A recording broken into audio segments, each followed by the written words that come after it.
Jérémie 33. Or, la parole de l'Éternel fut adressée à Jérémie une seconde fois en ces mots, quand il était encore enfermé dans la cour de la prison.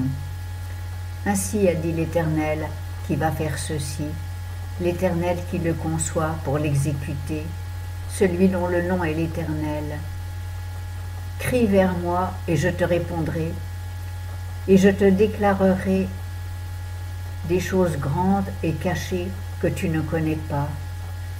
Car ainsi a dit l'Éternel, le Dieu d'Israël, touchant les maisons de cette ville et les maisons des rois de Juda, qui seront renversées par les terrasses et par l'épée. Quand on ira combattre les Chaldéens, et qu'elles seront remplies des cadavres des hommes que je frapperai dans ma colère et dans ma fureur, et à cause de toute la méchanceté desquelles je cacherai ma face, et à cette ville. Voici, je leur donnerai la guérison et la santé, je les guérirai, je leur découvrirai une abondance de paix et de vérité. Je ramènerai les captifs de Juda et les captifs d'Israël, et je les rétablirai comme auparavant. Et je les nettoierai de toute iniquité qu'ils ont commise contre moi. Je pardonnerai toutes les iniquités par lesquelles ils ont péché et se sont révoltés contre moi, et ce sera pour moi un renom plein de joie, de louange et de gloire auprès de toutes les nations de la terre, qui apprendront tout le bien que je vais leur faire, et seront effrayés et épouvantés de toute la prospérité et de tout le bonheur que je vais leur donner. Ainsi a dit l'Éternel. Dans ce lieu duquel vous dites, il est désert, il n'y a ni homme ni bête dans les villes de Juda et dans les rues de Jérusalem qui sont désolées, privées d'hommes, d'habitants et de bêtes. On entendra encore la voix de joie et la voix d'allégresse, la voix de l'époux et la voix de l'épouse, la voix de ceux qui diront « Célébrez l'Éternel des armées, car l'Éternel est bon, car sa miséricorde demeure à toujours. » et qui apporteront des sacrifices d'action de grâce à la maison de l'Éternel. Car je ramènerai les captifs du pays, et je les rétablirai comme auparavant, a dit l'Éternel. Ainsi, a dit l'Éternel des armées, dans ce lieu qui est désert, sans homme ni bête, et dans toutes ces villes, il y aura des demeures pour les bergers qui y feront reposer leurs troupeaux. Dans les villes de la montagne, dans les villes de la plaine, dans les villes du Midi, dans le pays de Benjamin, aux environs de Jérusalem, et dans les villes de Juda, les troupeaux passeront encore sous les mains de celui qui les compte, a dit l'Éternel.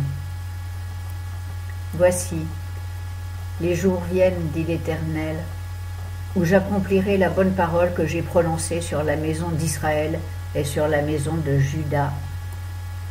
En ces jours et en ce temps-là, je ferai germer à David un germe de justice qui fera droit et justice dans le pays.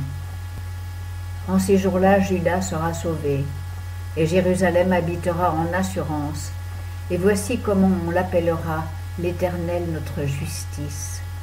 Car voici, a dit l'Éternel, David ne manquera jamais d'un homme assis sur le trône de la maison d'Israël. Et les sacrificateurs lévites ne manqueront jamais devant moi d'un homme qui présente des holocaustes et qui fasse fumer l'oblation et qui offre des sacrifices tous les jours. La parole de l'Éternel fut encore adressée à Jérémie en ces termes. Ainsi a dit l'Éternel, si vous pouvez rompre mon alliance avec le jour et mon alliance avec la nuit, en sorte que le jour et la nuit ne soient plus en leur temps, alors aussi sera rompue mon alliance avec David, mon serviteur, en sorte qu'il n'ait point de fils qui règne sur son trône, ainsi que mon alliance avec les Lévites, les sacrificateurs qui font mon service. Comme on ne peut compter l'armée des cieux, ni mesurer le sable de la mer, ainsi je multiplierai la postérité de David mon serviteur, et les Lévites qui font mon service. La parole de l'Éternel fut aussi adressée à Jérémie en ces mots. N'as-tu pas vu quel langage tient ce peuple en disant: les deux familles que l'Éternel avait élues, il les a rejetées. Ainsi, ils méprisent mon peuple de sorte qu'à leurs yeux, il ne serait plus une nation. Ainsi a dit l'Éternel: si je n'ai pas fait mon alliance avec le jour et la nuit, si je n'ai pas établi les lois des cieux et de la terre, je rejetterai aussi la postérité de Jacob et de David, mon serviteur, pour ne plus prendre de sa postérité ceux qui domineront sur la postérité d'Abraham, d'Isaac et de Jacob, car je ramènerai leurs captifs et j'aurai compassion d'eux.